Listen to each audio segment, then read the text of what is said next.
E aí pessoal, tudo bem? Bem-vindos ao canal Coleção Paralela. Sou o Rodrigo, este é o Mestre do Terror. E hoje a gente vai abordar outra edição DC, outra Super Powers. Já tem uma ou duas que a gente abordou aí no canal. E a gente vai falar dessa, cujo personagem principal era o Arqueiro Verde. E a relação com a Super Powers sempre foi um tanto desligada. Eu não era assim tão fã de ler material da DC quando eu era moleque, na época em que essas revistas circulavam, mas de vez em quando eu comprava alguma coisa, né? E eu, por exemplo, nunca fiz a ligação. Foi um youtuber, eu não me recordo qual, infelizmente eu não me recordo qual, mas foi um youtuber num vídeo que eu assisti certa vez que falou, né, e eu me dei conta de que a Super Powers era mais ou menos a grandes heróis Marvel da DC, né, com os personagens DC. Eu nunca tinha parado para pensar nisso na época. E aí, muito tempo depois, isso é uma revista que eu encontrei por aí, em algum sebo, comprei em algum lote, eu acabei comprando essa edição aqui, né? Super Powers Arqueiro Verde, a volta do maior dos caçadores, 100 páginas inédita, né? É uma edição, como obviamente já deu para perceber, abordando o Arqueiro Verde, e abordando o Arqueiro Verde na época em que ele tinha passado por uma repaginada, vamos dizer assim, né? O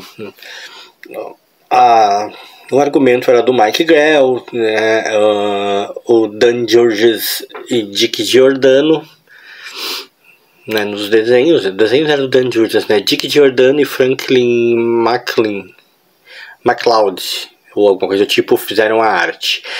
Bom, de qualquer maneira, né, o Arqueiro Verde tinha passado por uma baita repaginada na época. Eles tinham transformado ele daquele herói que não chegava a ser cômico. Eu nunca considerei o Arqueiro Verde um herói especialmente cômico, mas de um herói que tinha uma pegada meio tipo, flecha que explode, flecha que dispara água, flecha que dispara luz, né? Flecha laser, flecha teleguiada. Ele tinha uma pegada assim, uma pegada que o Gavião Arqueiro também teve durante muito tempo, né? E isso dava, por que não, um certo ar meio galhofa para ele, é uma coisa da qual o Aquaman sofreu muito também, né? O Aquaman sofreu muito dessa coisa meio de ser um personagem que parecia que não era para se levar a sério. O Arqueiro Verde durante muito tempo meio que teve essa pegada, e aí houve essa repaginada que eles decidiram transformar ele num cara B10, né? Ele parou de usar máscara, tanto que é mais ou menos nessa versão aqui, que é baseado aquele seriado do Arqueiro Verde aí que foi feito, tem na Netflix, se não me engano. Eu assisti durante um tempo, depois perdi a paciência com ele. Eles transformaram ele num cara B10, ele parou de usar máscara, parou de usar 1001 flecha cheia de aparatos tecnológicos, passou a usar flechas comuns, ou seja, ele passou a furar os caras, né? Passou a furar os caras mesmo, só flechas comuns, espetava os caras mesmo, era flechada pra valer. Ele começou a demonstrar um lado muito mais sério, mais sombrio também, né? Como eu disse, a ideia era uma revitalização do personagem, era demonstrar um lado do personagem que até então não se tinha. Passou a se demonstrar também muito mais as habilidades físicas dele como lutador, que essa sim foi uma coisa que eu achei interessante. Para mim, o Arqueiro Verde sempre era o cara das flechas, né? Eu nunca tive nele uma grande visão dele como um lutador físico. Tenho certeza que o Mestre do Terror também não, né? Que ele era um cara capaz de sustentar na porrada muitas lutas. Aqui tem essa demonstração de que sim, de que ele era realmente um grande lutador. Inclusive eu lembro de ter lido uma história na qual um dos mestres que o instruiu na arte da luta ele também havia feito mesmo com o Batman e com o Questão, né? Então eles tinham isso em comum, né? Ele tem também suas desavenças com o Batman em outras histórias, mas quem não tem desavença com o Batman? Enfim, né?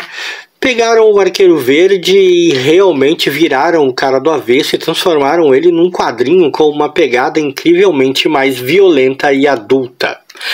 E eu gostei, como eu acho que a maioria das pessoas na época gostou, porque esses quadrinhos fizeram muito sucesso.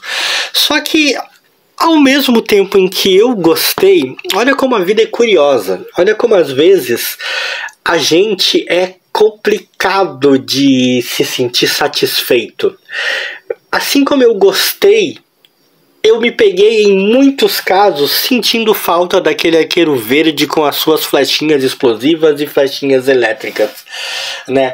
Eles pegaram o Arqueiro Verde, que então era um membro que eu sempre via muito na Liga da Justiça, e o transformaram num herói essencialmente urbano. E como eu disse, a mudança foi legal. O herói ganhou uma sobrevida, passou a ter mais importância até, eu diria. Mas eu passei a sentir muita falta, às vezes, em aventuras antigas da Liga da Justiça que eu lia, daquele Arqueiro Verde com suas flechinhas explosivas e tal, porque acho que eu simplesmente me acostumei a ver o personagem ali e ele simplesmente parecia fazer parte daquele cenário. E eu descobri que me fazia mais falta ver ele na sua forma mais original na Liga da Justiça do que, por exemplo, o Aquaman. Quando o Aquaman não aparecia em histórias da Liga da Justiça, eu não senti falta. A revitalização do Aquaman que houve, eu achei interessante também e não lamentei nada, né, na perda daquela antiga visão que eu tinha do Aquaman. Já o Arqueiro Verde, embora sua nova faceta tenha me sido agradável, né, o antigo Arqueiro Verde, sua antiga maneira de ser, acabou me fazendo falta, cara. Não é extremamente curioso?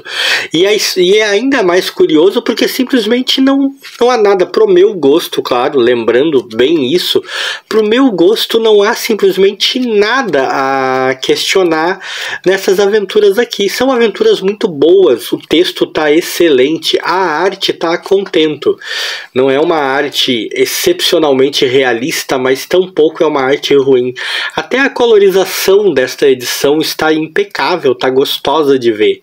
Ou seja, um belíssimo material, vale muito a leitura, né? É uma mudança para o bem, mas às vezes a gente tá com um pezinho no passado, e acho que é disso que se trata esse vídeo, né? Nem toda mudança é boa, e algumas mudanças, mesmo sendo boas, ainda vão deixar a gente nostalgicamente querendo as coisas como eram. Isso é envelhecer, isso é evoluir, isso é filosofar no canal de quadrinhos. Que tal, hein, Mestre do Terror? E se você gostou desse vídeo, deixa aquele like aí pra mim e pro bom e velho Mestre do Terror.